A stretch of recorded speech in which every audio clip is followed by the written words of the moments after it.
Current electricity എന്ന ചാപ്റ്ററിൻ്റെ 3ാമത്തെ ക്ലാസ്സാണിത്. ഇന്ന് നമ്മൾ ഡിസ്കസ് ചെയ്യാൻ ഉദ്ദേശിക്കുന്നത് രണ്ട് കാര്യമാണ്. ഒന്ന്, relation between current and drift velocity. രണ്ടാമത്തെ ടോപ്പിക്ക് മൊബിലിറ്റി. അപ്പോൾ നമുക്ക് ഒന്നാമത്തെ ടോപ്പിക്ക് നോക്കാം. Relation between current and drift velocity, I and V D. അപ്പോൾ കഴിഞ്ഞ ക്ലാസ്സിൽ നമ്മൾ ഡ്രിഫ്റ്റ് വെലോസിറ്റി പഠിച്ചിട്ടതാണ്. എന്തായിരുന്നു ഡ്രിഫ്റ്റ് വെലോസിറ്റി?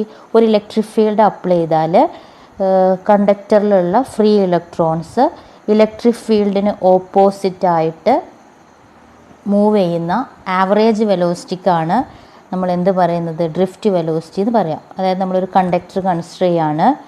ഓക്കെ, ആ കണ്ടക്ടറിൻ്റെ area of cross section A എടുത്തു, ലെങ്ത്ത് സ്മോൾ ലെറ്റർ എൽ ആണ്. ഈ കണ്ടക്ടറിൻ്റെ രണ്ട് എൻഡിലും നമ്മളൊരു പൊട്ടൻഷ്യൽ ഡിഫറൻസ് അപ്ലൈ ചെയ്യാണ്. എങ്ങനെ പൊട്ടൻഷ്യൽ ഡിഫറൻസ് അപ്ലൈ ചെയ്യാം? ഒരു ബാറ്ററിയുമായിട്ട് അല്ലെങ്കിൽ ഒരു സെല്ലുമായിട്ട് കണക്ട് ചെയ്യുന്നു. അപ്പോൾ രണ്ട് എൻഡും ഒരു ബാറ്ററി ആയിട്ട് കണക്ട് ചെയ്തു, അല്ലെങ്കിൽ ഒരു സെല്ലുമായിട്ട് കണക്ട് ചെയ്തു. സെല്ലിൻ്റെ പോസിറ്റീവ് നെഗറ്റീവ്. ഇപ്പോൾ രണ്ട് എൻഡും തമ്മിലുള്ള പൊട്ടൻഷ്യൽ ഡിഫറൻസ് വി ആണ്. ഓക്കെ, അങ്ങനെയാവുമ്പോൾ പൊട്ടൻഷ്യൽ ഡിഫറൻസ് അപ്ലൈ ചെയ്യുമ്പോൾ ഇവിടെ ഒരു ഇലക്ട്രിക് ഫീൽഡ് ക്രിയേറ്റ് ചെയ്യപ്പെടുന്നു. ഇയുടെ ഡയറക്ഷൻ എങ്ങനെയാണ്? പോസിറ്റീവ് സൈഡിൽ നിന്ന് നെഗറ്റീവ് സൈഡിലേക്കാണ്. ഓക്കെ, ഈ ഇലക്ട്രിക് ഫീൽഡ് ഇതിലുള്ള ഫ്രീ ഇലക്ട്രോൺസിൻ്റെ മുകളിൽ ഒരു ഫോഴ്സ് എക്സേർട്ട് ചെയ്യും അല്ലേ?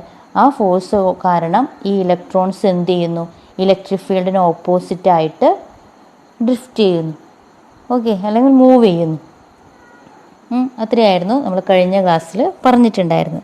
ആ ആവറേജ് വെലോസിറ്റിക്കാണ് നമ്മൾ ഡ്രിഫ്റ്റ് വെലോസിറ്റി എന്ന് പറയാം. അപ്പോൾ ഇലക്ട്രോൺസ് മൂവ് ചെയ്യുക എന്ന് പറഞ്ഞാൽ ഇതിലൂടെ, ഈ കണ്ടക്ടറിലൂടെ എന്ത് ചെയ്യുന്നുണ്ട്? കറണ്ട് പാസ് ചെയ്യുന്നുണ്ട്. അതായത് ഈ കണ്ടക്ടറിലെ ഒരു ക്രോസ് സെക്ഷൻ നമ്മൾ കൺസിഡർ ചെയ്താൽ ആ ക്രോസ് സെക്ഷനിലൂടെ യൂണിറ്റ് ടൈമിൽ പാസ് ചെയ്ത് പോകുന്ന ചാർജിൻ്റെ അളവിനെയാണ് നമ്മൾ കറണ്ട് എന്ന് പറയാം. അപ്പോൾ ഈ കണ്ടക്ടറിൻ്റെ രണ്ട് എൻഡ് നമ്മളൊരു സെല്ലുമായിട്ട് കണക്ട് ചെയ്തുകൊണ്ട് തന്നെ ഈ പൊട്ടൻഷ്യൽ ഡിഫറൻസ് നിലനിൽക്കുന്നിടത്തോളം ഇതിലൂടെ കറണ്ട് എന്ത് ചെയ്യും? സ്റ്റഡി കറണ്ട് ഇങ്ങനെ ഫ്ലോ ചെയ്തുകൊണ്ടേയിരിക്കും. ഓക്കെ, ആ കറണ്ടാണ് നമ്മൾ ഐ എന്ന് പറഞ്ഞിട്ട് ഡിനോട്ട് ചെയ്യുന്നത്. ഈ ഇലക്ട്രോൺസിൻ്റെ ആവറേജ് വെലോസിറ്റിയാണ് നമ്മൾ ഡ്രിഫ്റ്റ് വെലോസിറ്റി എന്ന് പറഞ്ഞിട്ട് ഡിനോട്ട് ചെയ്തിട്ടുള്ളത്. അപ്പോൾ നോട്ട്ബുക്കിൽ എഴുതാം, consider A conductor with length L, area of cross section A and number density N. ഇവിടെ ഒരു പുതിയൊരു ടേം വന്നിട്ടുണ്ട്, നമ്പർ ഡെൻസിറ്റി എൻ. എന്താ ഈ നമ്പർ ഡെൻസിറ്റി എന്ന് പറഞ്ഞാൽ? It is the number of free electrons per volume. ഈ കണ്ടക്ടറിൻ്റെ യൂണിറ്റ് വോളിയത്തിലുള്ള നമ്പർ ഓഫ് ഫ്രീ ഇലക്ട്രോൺസിൻ്റെ എണ്ണമാണ് നമ്പർ ഡെൻസിറ്റി എന്ന് പറയാം. അതായത് വലിയ ലെങ്ത് ഉള്ള കണ്ടക്ടർ ആകുന്ന സമയത്ത് ആ കണ്ടക്ടറിൻ്റെ അകത്തുള്ള total number of free electrons നമ്മൾക്ക് കൗണ്ട് ചെയ്യൽ ബുദ്ധിമുട്ടാണ്. അപ്പോൾ നമ്മൾ യൂസ് ചെയ്യുന്ന ടേം നമ്പർ ഡെൻസിറ്റിയാണ്. അതായത് യൂണിറ്റ് വോളിയത്തിൽ ഇത്ര ഇലക്ട്രോൺസ് ഉണ്ടെങ്കിൽ വോളിയത്തിനനുസരിച്ച്, വോളിയം കൂടുന്നതിനനുസരിച്ച് അതിൽ എത്ര ഇലക്ട്രോൺസ് ഉണ്ടെന്ന് നമുക്ക് കാൽക്കുലേറ്റ് ചെയ്യാൻ പറ്റും അല്ലേ? അപ്പോൾ നമുക്ക് ഇവിടെ കണ്ടുപിടിക്കേണ്ടത് what is the relation between I and V D ആണ്. അപ്പോൾ അതിനു വേണ്ടി നമ്മൾ ഐയുടെ ഇക്വേഷൻ എടുക്കുകയാണ്. We have I is equal to, എന്തായിരുന്നു I is equal to Q by T. നമ്മൾ ആദ്യത്തെ ക്ലാസ്സിൽ പഠിച്ചതാണ്. I is equal to Q by T. Q quantization of charge വെച്ച് നമുക്ക് ക്യൂവിനെ എങ്ങനെ മാറ്റി എഴുതാം? എൻ ഇ ബൈ ടി അല്ലേ? ഇതിൽ എൻ എന്തായിരുന്നു? ഈ എൻ എങ്ങനെ നമുക്ക് കാൽക്കുലേറ്റ് ചെയ്യാം? Number density into volume. Volume of this conductor എത്രയാണ് വരിക? Area of cross section A into length, A into length അല്ലേ? എ ഇൻറ്റു എൽ, അതാണ് വോളിയം. അങ്ങനെയാണെങ്കിൽ ക്യാപിറ്റൽ എൻ എന്ന് പറഞ്ഞാൽ small letter N into A into L ആയിരിക്കും. അത് substitute ചെയ്താൽ N A L E by T. E എന്തായിരുന്നു? ഒരു ഇലക്ട്രോണിൻ്റെ ചാർജ് അല്ലേ? ടി എന്ന് പറയുന്നത് ടൈം. ഈ ക്യാപിറ്റൽ എന്നിനെ നമ്മൾ എന്തായിട്ട് മാറ്റി എഴുതി? Small letter N into A into L. ഈ സ്മോൾ ലെറ്റർ എൻ ആയിരുന്നു നമ്പർ ഡെൻസിറ്റി എന്ന് പറയുന്നത്. ഓക്കെ, ഇനി ഈ കണ്ടക്ടറിൽ നോക്കുക, ഒരു ഇലക്ട്രോൺ ഒരു സൈഡിൽ നിന്ന് വേറൊരു സൈഡിലേക്ക് ഡ്രിഫ്റ്റ് ചെയ്യപ്പെട്ടു വിത്ത് വെലോസിറ്റി വി ഡി. ആ ട്രാവൽ ചെയ്ത ഡിസ്റ്റൻസ് എൽ ആണ്. അതിന് വേണ്ടി എടുത്ത ടൈം ടി ആണെന്ന് വിചാരിക്കുക. അങ്ങനെയാണെങ്കിൽ L/T ഡിസ്റ്റൻസ് ബൈ ടൈമിനെ നമ്മൾ വെലോസിറ്റി ആയിട്ട് കാണിക്കാം അല്ലേ. മാഗ്നിറ്റ്യൂഡ് അല്ലെങ്കിൽ ഡ്രിഫ്റ്റ് സ്പീഡ് അല്ലെങ്കിൽ ഡ്രിഫ്റ്റ് വെലോസിറ്റി ആയിട്ട് നമുക്ക് കൺസിഡർ ചെയ്യാം. അപ്പോൾ ഈ ഇക്വേഷനിലെ L/Tയെ നമ്മൾ എന്തായിട്ട് എടുക്കുന്നു, VD എന്ന് സബ്സ്റ്റിറ്റ്യൂട്ട് ചെയ്യുന്നു. അപ്പോൾ ആ ഇക്വേഷൻ എന്തായിട്ട് മാറും, NaEVD. അപ്പോൾ I is equal to നമുക്ക് എന്ത് കിട്ടി, NaEVD. This is the relation between current and drift velocity. അതായത് current is directly proportional to drift velocity. Drift velocity കൂടുമ്പോൾ കറണ്ടും എന്ത് ചെയ്യുന്നു, കൂടുന്നു അല്ലേ. അപ്പോൾ I is equal to NaEVD. ഈ റിലേഷൻ ഇമ്പോർട്ടൻ്റ് ആണ്. നമ്മൾ കൂടുതലായിട്ടും ഇനി അങ്ങോട്ട് ചില ക്ലാസ്സുകളിൽ യൂസ് ചെയ്യുന്ന ഇക്വേഷനാണ് I is equal to NaEVD. I is equal to NaEVD. അവിടെ N എന്ന് പറയുന്നത് number density, A area of cross section, E എന്ന് പറയുന്നത് ഇലക്ട്രോൺ ചാർജ്, VD എന്ന് പറയുന്നത് D സഫിക്സ് ആയിട്ട് തന്നെ എഴുതുക. VD എന്ന് പറയുന്നത് ഡ്രിഫ്റ്റ് വെലോസിറ്റി ആണ്. സ്മോൾ ലെറ്റർ വിയും പിന്നെ D സഫിക്സ് ആയിട്ട് എഴുതുന്നു, VD. അപ്പോൾ ഡ്രിഫ്റ്റ് വെലോസിറ്റി കൂടുമ്പോൾ കറണ്ടും എന്ത് ചെയ്യുന്നു, കൂടും. അതായത് ഇലക്ട്രോൺസ് സ്പീഡിൽ മൂവ് ചെയ്യുക എന്ന് പറഞ്ഞാൽ കറണ്ട് കൂടും അല്ലേ. അപ്പോൾ ഇതാണ് നമ്മുടെ ഒന്നാമത്തെ ടോപ്പിക്. നമ്മൾ രണ്ടാമത്തെ ടോപ്പിക്കിലേക്ക് പോവുകയാണ്, മൊബിലിറ്റി. ഓക്കെ, മൊബിലിറ്റി ഡിനോട്ട് ചെയ്യുന്ന ലെറ്റർ മ്യൂ ആണ്. മൊബിലിറ്റി എന്ന് പറഞ്ഞാൽ എന്തായിരിക്കും ശരിക്കും, മൊബിലിറ്റി മൂവ് ചെയ്യാനുള്ള എബിലിറ്റിക്കാണ് മൊബിലിറ്റി എന്ന് പറയുക. മൂവ് ചെയ്യാനുള്ള കഴിവാണ് മൊബിലിറ്റി അല്ലേ. നമ്മളൊരു കണ്ടക്ടർ നേരത്തെ പോലെ തന്നെ ഒരു കണ്ടക്ടർ കൺസിഡർ ചെയ്തു. ആ കണ്ടക്ടറിന് നമ്മളൊരു പൊട്ടൻഷ്യൽ ഡിഫറൻസ് കൊടുത്തു, V എന്നൊരു പൊട്ടൻഷ്യൽ അപ്ലൈ ചെയ്തു എന്ന് വിചാരിക്കാം. അപ്പോൾ ഒരു ഇലക്ട്രിക് ഫീൽഡ് അവിടെ ജനറേറ്റ് ചെയ്യുന്നു. പോസിറ്റീവ് നിന്ന് നെഗറ്റീവിലേക്ക് ഇലക്ട്രിക് ഫീൽഡ് ജനറേറ്റ് ചെയ്യുന്നു. അപ്പോൾ അതിനകത്തുള്ള ഇലക്ട്രോൺസ് എന്ത് ചെയ്യും, ഓപ്പോസിറ്റ് സൈഡിലേക്ക് ഡ്രിഫ്റ്റ് ചെയ്യപ്പെടും അല്ലേ. ഇനി നമ്മൾ ഇതേപോലെ ഇതേ ലെങ്ത്തും ഇതേ ഏരിയ ഓഫ് ക്രോസ് സെക്ഷനും ഉള്ള വേറൊരു കണ്ടക്ടർ കൺസിഡർ ചെയ്തു എന്ന് വിചാരിക്കാം. ഓക്കെ, ആ കണ്ടക്ടറിലും നമ്മളൊരു പൊട്ടൻഷ്യൽ ഡിഫറൻസ് കൊടുത്തിരിക്കുകയാണ്, എത്ര, V തന്നെ. പക്ഷെ രണ്ടും ഒരേ ക്രോസ് സെക്ഷൻ ഏരിയ ഒരേ ലെങ്ത് ഒക്കെയാണ്, ഒരേ പൊട്ടൻഷ്യലുമാണ് നമ്മൾ കൂടുക. അതായത് ഒരേ പൊട്ടൻഷ്യൽ ഡിഫറൻസുമാണ് നമ്മൾ അപ്ലൈ ചെയ്തത്, V അല്ലേ. പക്ഷെ എന്താണ് ഡിഫറൻറ്റ്, മെറ്റീരിയൽ മാറ്റാണ്. ഇപ്പോൾ ഒന്ന് കോപ്പർ ആണെങ്കിൽ ഒന്ന് അയേൺ ആണ്, അങ്ങനെ മെറ്റീരിയൽ മാറ്റാണ്. അപ്പോൾ നിങ്ങൾ നോക്കുക, ഇപ്പോൾ ഒന്നാമത്തെ കേസിൽ എന്താ വരിക, ഇപ്പോൾ ഇവിടെ ഈ V അപ്ലൈ ചെയ്തപ്പോൾ ഇലക്ട്രിക് ഫീൽഡ് ഇങ്ങോട്ട് ജനറേറ്റ് ചെയ്തു, നമ്മൾ പറഞ്ഞു ഡ്രിഫ്റ്റ് വെലോസിറ്റി ഇങ്ങോട്ടേക്കും വന്നു അല്ലേ. അപ്പോൾ ഇവിടെയും ഈ രണ്ടാമത്തെ കേസിലും അതേപോലെ V നമ്മൾ അപ്ലൈ ചെയ്തപ്പോൾ ഇലക്ട്രിക് ഫീൽഡ് ജനറേറ്റ് ചെയ്തു ഓപ്പോസിറ്റ് ടു ഇത് മീൻസ് ഓപ്പോസിറ്റ് അല്ല, ഇലക്ട്രിക് ഫീൽഡ് എവിടെ നിന്ന് പോസിറ്റീവ് നിന്ന് നെഗറ്റീവിലേക്കാണ് പോയത് അല്ലേ. ഇവിടെ രണ്ടും ഒരേ പൊട്ടൻഷ്യൽ ഡിഫറൻസ് ആയതുകൊണ്ട് തന്നെ ഒരേ ഇലക്ട്രിക് ഫീൽഡാണ് രണ്ട് കണ്ടക്ടറിലും ഉണ്ടാകുന്നത്. ഒരേ ഇലക്ട്രിക് ഫീൽഡ് ആയതുകൊണ്ട് തന്നെ ഒരേ ഫോഴ്സ് ആയിരിക്കും ഉണ്ടാകുക. F is equal to QE. ഇവിടെ ചാർജ് ഫ്രീ ഇലക്ട്രോൺസ് തന്നെയാണ് രണ്ടിലും ഉള്ളത്. പക്ഷേ ഈ രണ്ട് കേസിലും ഡ്രിഫ്റ്റ് വെലോസിറ്റി സെയിം ആയിരിക്കുമോ? ഇവിടെയും ഇലക്ട്രോൺസ് ഇങ്ങോട്ടേക്ക് ഡ്രിഫ്റ്റ് ചെയ്യുന്നുണ്ട്, ഇവിടെയും ഡ്രിഫ്റ്റ് ചെയ്യുന്നുണ്ട്. പക്ഷേ എന്താ ഇത് രണ്ടും തമ്മിലുള്ള ഡിഫറൻസ്? മൊബിലിറ്റി സെയിം ആയിരിക്കുമോ? അതായത് ഇലക്ട്രോൺസിന് മൂവ് ചെയ്യാനുള്ള എബിലിറ്റി രണ്ട് മെറ്റീരിയലിലും ഒരുപോലെ ആയിരിക്കുമോ എന്നതാണ് എൻ്റെ ക്വസ്റ്റ്യൻ. ഞാനിപ്പോൾ പറയാം.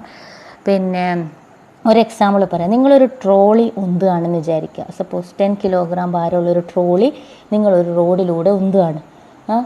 നിങ്ങൾ കൊടുക്കുന്നത് ഒരേ ഫോഴ്സാണ് കൊടുക്കുന്നത്. അതായത് ഒന്നാമത്തെ കേസിലും രണ്ടാമത്തെ കേസിലും നിങ്ങൾ ഒരേ ഫോഴ്സാണ് കൊടുക്കുന്നത്. ഒന്നാമത്തെ കേസ് എന്ന് പറയുന്നത് അധികം ആൾക്കാരൊന്നുമില്ലാത്ത വിജനമായ അല്ലെങ്കിൽ അധികം ഒന്നോ രണ്ടോ ആൾക്കാർ മാത്രം അല്ലെങ്കിൽ വളരെ കുറച്ച് ആൾക്കാരുള്ള ഒരു റോഡിലൂടെ നിങ്ങളൊരു ട്രോളി ഉന്തുന്നു. ഇനി അതേപോലെ ഒരുപാട് ആൾക്കാർ തിങ്ങി നിറഞ്ഞ് മൂവ് ചെയ്യുന്ന ഒരു റോഡിലൂടെ നിങ്ങൾ അതേ ഫോഴ്സ് കൊടുത്തിട്ട് ഒരു ട്രോളി ഉന്തുകയാണെന്ന് വിചാരിക്കുക. രണ്ട് ട്രോളിയുടെ ഭാരം സെയിം ആണ്, പിന്നെ നിങ്ങൾ കൊടുക്കുന്ന ഫോഴ്സ് സെയിം ആണ്. പക്ഷേ ആ ട്രോളിയുടെ മൂവ്മെൻറ്റ് സെയിം ആയിരിക്കും, അല്ലെങ്കിൽ ആ മൂവ് ചെയ്യാനുള്ള എബിലിറ്റി സെയിം ആയിരിക്കും? അല്ലല്ലോ, ഡിഫറൻസ് ഉണ്ടാവില്ലേ? ക്ലിയർ ആവുന്നുണ്ടോ? അല്ലെങ്കിൽ ഞാൻ വേറൊരു എക്സാമ്പിൾ പറയാം. ഇപ്പോൾ നമ്മളൊരു താറിട്ട റോഡിലൂടെ ഒരു ട്രോളി എന്തുവാണ്, അതേ ട്രോളി ഒരു ഗട്ടറിലൂടെ ഉന്തുകയാണ്. രണ്ടും ഒരേ ഫോഴ്സാണ് നമ്മൾ കൊടുക്കുന്നത്. പക്ഷേ രണ്ടിലൂടെയുള്ള ട്രോളിയുടെ മൂവ്മെൻറ്റ് ഒരേ സ്പീഡിലായിരിക്കുമോ? അല്ല. ഇപ്പോൾ ക്ലിയർ ആയിട്ടുണ്ടാവും എന്ന് വിചാരിക്കുന്നു അല്ലേ? അതായത് മെറ്റീരിയൽ മാറുമ്പോഴോ അല്ലെങ്കിൽ അതായത് മീഡിയം മാറുമ്പോഴോ ഇലക്ട്രോൺസിൻ്റെ മൂവ് ചെയ്യാനുള്ള എബിലിറ്റിയും എന്ത് ചെയ്യുന്നുണ്ട്? മാറുന്നുണ്ട് അല്ലേ? ഇപ്പോൾ ഒന്നാമത്തെ കേസിൽ എങ്ങനെയാണ് വരുന്നത്? ഇലക്ട്രോൺസിൻ്റെ എണ്ണം കുറവാണ്. നമ്മൾ പറഞ്ഞു ഡ്രിഫ്റ്റ് വെലോസിറ്റി എന്ന് പറയുമ്പോൾ ഈ ഇലക്ട്രിക് ഫീൽഡ് അപ്ലൈ ചെയ്താൽ ഇലക്ട്രോൺസിനൊരു ഫോഴ്സ് കിട്ടും. ഈ ഫോഴ്സ് കാരണം അതിനൊരു ആക്സിലറേഷൻ കിട്ടും. അപ്പോൾ ഇലക്ട്രോൺസ് ആക്സിലറേറ്റ് ചെയ്യപ്പെടും. ഇങ്ങനെ ആക്സിലറേറ്റ് ചെയ്യുമ്പോൾ അടുത്തൊരു കൊളീഷനിൽ അതിന് വീണ്ടും എനർജി ഡിമ്മാകും, എഗെയിൻ ആക്സിലറേറ്റ് എഗെയിൻ ഡിമ്മാകും. ആ രീതിയിലാണ് അതിൻ്റെ മൂവ്മെൻറ്റ്. അപ്പോൾ ഇലക്ട്രോൺസിൻ്റെ എണ്ണം കുറയുമ്പോൾ സ്വാഭാവികമായിട്ടും കൊളീഷൻ്റെ എണ്ണം കുറയും അല്ലേ? അപ്പോൾ ഈ കേസിൽ വരുന്നത് ഇങ്ങനെ ആക്സിലറേറ്റ് ചെയ്തു, പിന്നെ കൊളീഷൻ വന്നു, ഡിമ്മായി.